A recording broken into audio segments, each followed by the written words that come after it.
So this is what I've decided to do about the lighting problem here in the garage. It's a little bit dark. I got a whole bunch of these 3-watt LED light bulbs. I found these at Bunnings. I think they're about $13 for a pack of 4, so they're quite cheap. And they're 3 watts, so they're not super bright, but when you get a few of them together they cast a decent amount of light. So I'm going to hook a bunch of those all up in parallel. Here's one that I was using. I had this on my radio controlled car actually when I was driving around the backyard that time, and I was only powering that one from 2S, I think. Yeah, 2S, and it's not too bad. So anyway, what I've done, or what I did a while ago, was actually put a few of these onto a stick like that, and I had that stuck over the top of my desk, and I was going to film my regular YouTube videos using this as lighting. And the idea was so that there wouldn't be those 2 hard shadows coming from the 2 lights on each side, because I'd then have 6 lights and there'd be, all the shadows would be covered. But as we can see, if we just have a battery stuck on there now, if I turn this on like that, it's nice and bright. But if we look at the shadows, you can look at the shadow of my finger there. Now I have 4 hard shadows instead of the 2 or the 1 or whatever I had before. So when you're trying to make a nice soft lit scene for doing close-ups of circuit boards and stuff like that, this is actually not much of an improvement at all. So you need to put a soft sort of a white sheet in front of it, which is what I'm going to do after this. But anyway, I'm going to make up a whole bunch more of these kind of sticks, because they're quite handy in that you can just move them around and hang them over something like that. So I'm going to stick a whole bunch of those up on these kind of rafters and then put a big sheet of white stuff underneath. That's the plan. 4 over there, 4 over there, and 4 over there. So let's see what a difference it makes. This is actually, lighting doesn't seem too bad right at the moment, does it? But not as good as I'd want.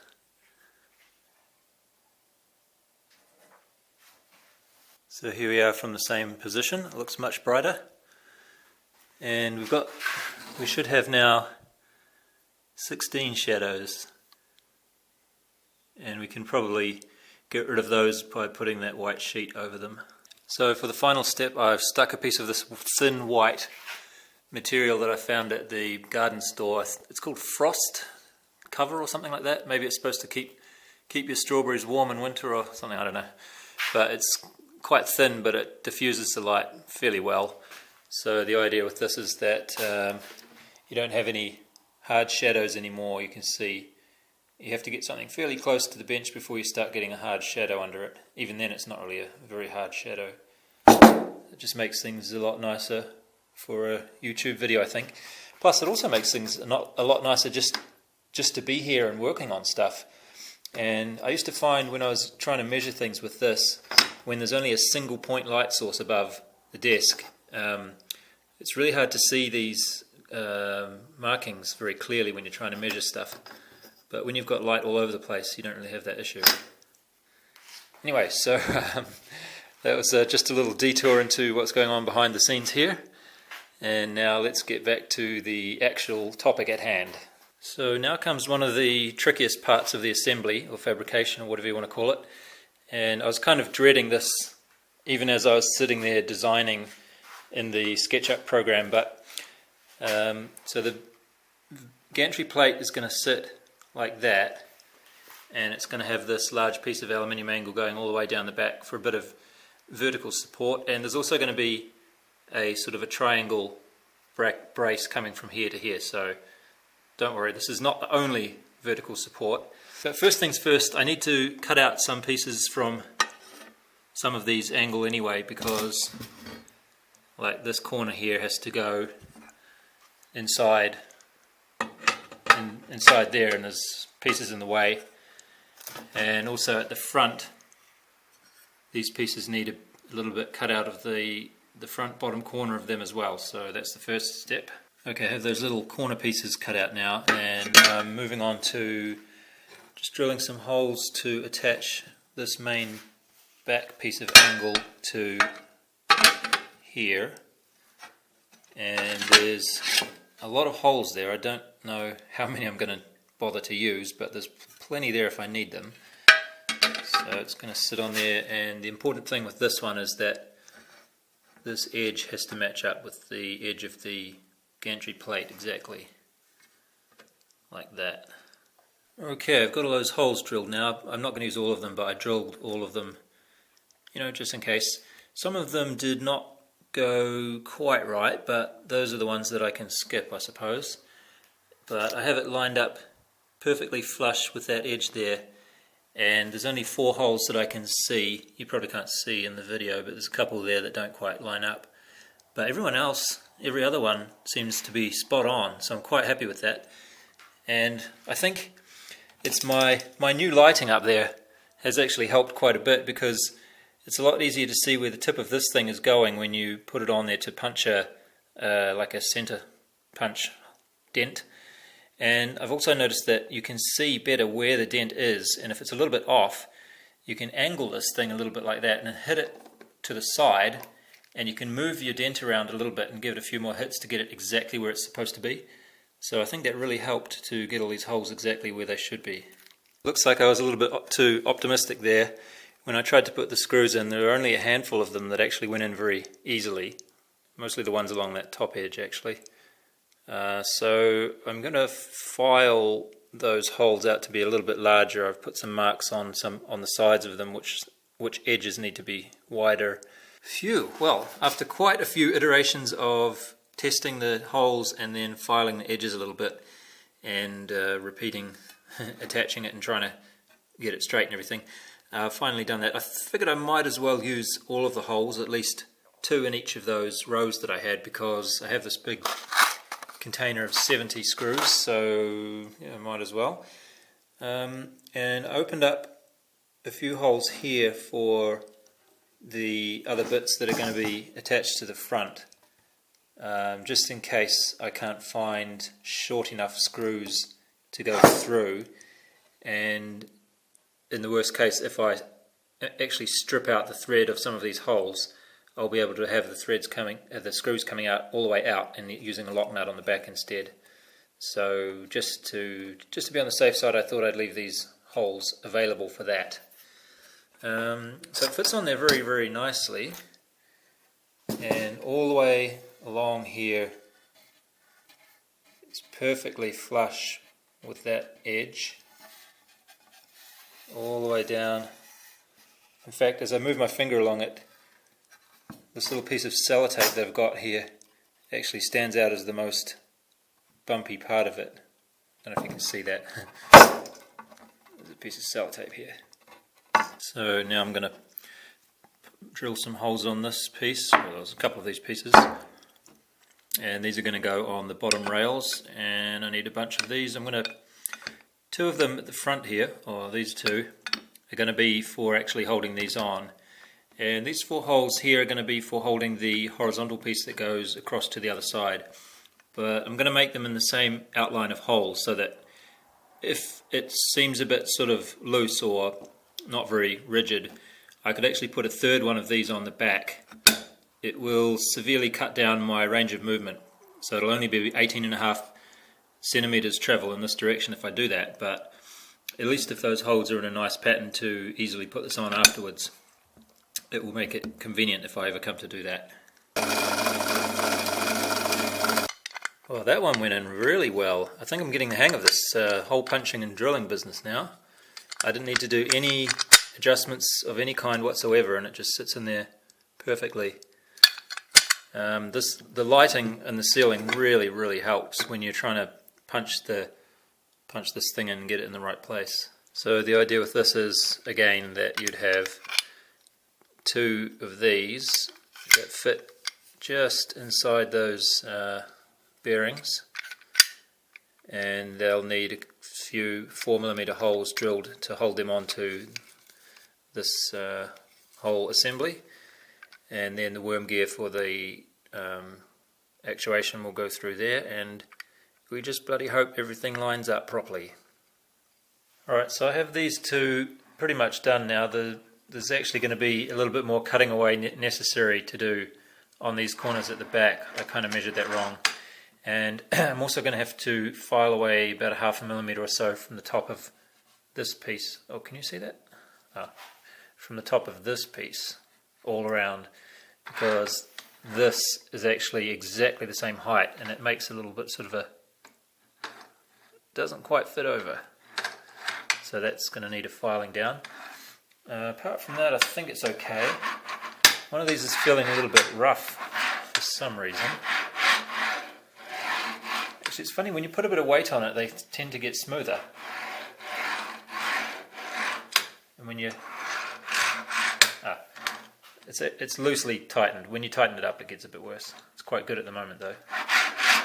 Yeah, anyway, so on top of this has to go this piece from the vertical part, and it's going to go on there like this, and then sit perfectly square, fingers crossed, like this, and move up and down like that.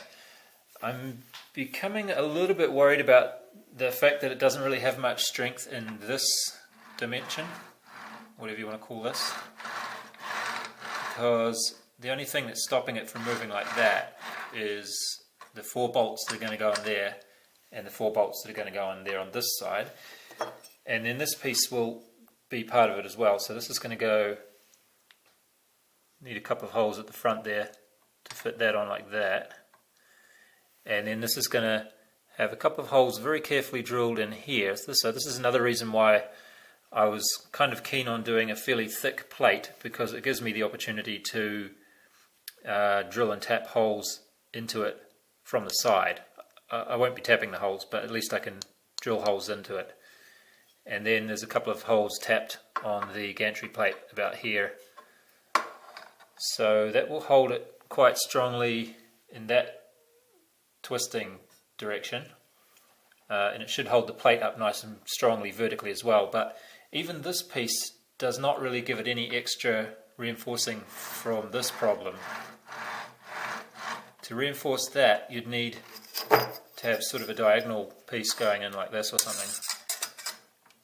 And then that would make it nice and strong like that. But I don't think I can really add much of a diagonal member here.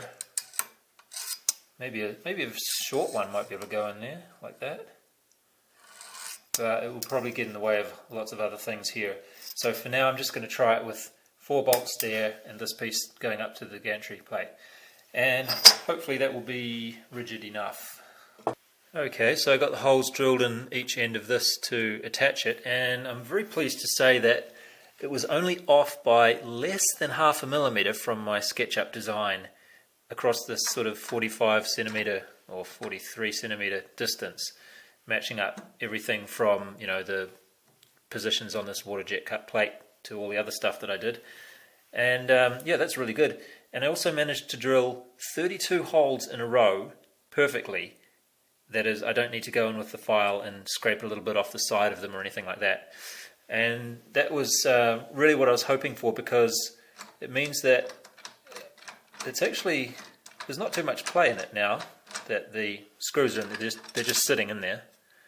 Nothing's tightened down, but it's only a couple of maybe 3 degrees of movement. It seems to be moving alright like that. So it might not be as bad as I thought for this, you know, this sort of weakness. I've just loosely attached the vertical plate for the gantry piece on there, and fortunately this section also lines up very nicely, pretty much exactly I think. So there's another little tricky bit of drilling. I have to do 2 holes into there and there that match up with those two, and this is almost, it's a bit hard to measure, but I think it's probably within a millimeter or so of where it's supposed to be. So that sort of corner is supposed to match up with that corner like that. And if I just sort of hold it there firmly, it does actually add some rigidity to this problem that I was saying about, you know, moving like that. So I'm a little bit more optimistic than it was just before, but I'll tighten all these screws up once I've got this drilled and see how it looks. I also have to make a couple of holes in here, of course, for the screw to go and hold into there. This cutaway, by the way, that was a bit of a mistake. I don't know how I missed this. I must have, in SketchUp, I must have grabbed this thing and shuffled it along like that dozens of times to check how it moved. But for some reason I just missed the fact that this bottom, the vertical piece is going to collide with the corner of that spacer. Well, that's as far as it can go there because the bearing block is hitting onto there, so that's okay at the moment. So I just needed to cut that out. So that was a bit of a screw up, unfortunately, but not one that we couldn't work around. And I'm also going to have to file away quite a bit from the inside of here because it turns out that this socket head bolt is quite wide. The head of the bolt is quite wide, so it's actually, it might be okay. I've already filed away some of it, but that bolt was colliding with the inside of the vertical part of this angle as well.